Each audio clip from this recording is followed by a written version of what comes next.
নমস্কার বন্ধুরা, চলে এসেছি আজ একটা নতুন রেসিপি নিয়ে। আজকে আমি বানিয়ে দেখাবো গোলাপ ফুল পিঠে। প্রথমে একটা কড়াই নিয়ে নিয়েছি, কড়াইয়ের মধ্যে 2 কাপ দুধ, পরিমাণ মতো নুন, পরিমাণ মতো চিনি দিয়ে ভালো করে ফুটিয়ে নিচ্ছি। দুধটা ঘন হয়ে গেলে অল্প অল্প চালের গুঁড়ো দিয়ে একটা ডো বানিয়ে নিতে হবে। এটা হয়ে গেছে, এবার একটা থালার মধ্যে রেখে দিয়ে ভালো করে আমি মাখিয়ে নিচ্ছি। এবার ছোট ছোট করে লেচি করে এইভাবে লম্বা করে সুতোর মতো করে আমি নিয়ে নিলাম, আর এইভাবে ঘুরিয়ে ঘুরিয়ে আমি গোলাপ ফুলের একটা শেপ করে নিচ্ছি।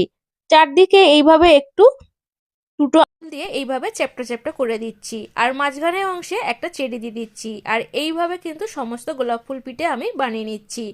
এইগুলো সমস্ত গোলাপ ফুল পিঠে বানিয়ে নেওয়া হয়ে গেছে। এগুলোকে নেওয়ার পর গ্যাস অন করে একটা ডেকচির মধ্যে জল বসিয়ে দিয়েছি, তার মধ্যে ফুটো ফুটো থালা দিয়ে এই গোলাপ ফুলগুলোকে আমি সেদ্ধ হতে দিয়ে দিয়েছি। সেদ্ধ হয়ে গেছে, 5 মিনিট মতো রেখেছিলাম। এবারে একটা পিঠে নামিয়ে রেখেছি, একদম গোলাপ ফুল পিঠে। এইগুলো খেতেও ভালো লাগে আর দেখতেও ভালো লাগে। ভিডিওটি ভালো লাগলে অবশ্যই সাবস্ক্রাইব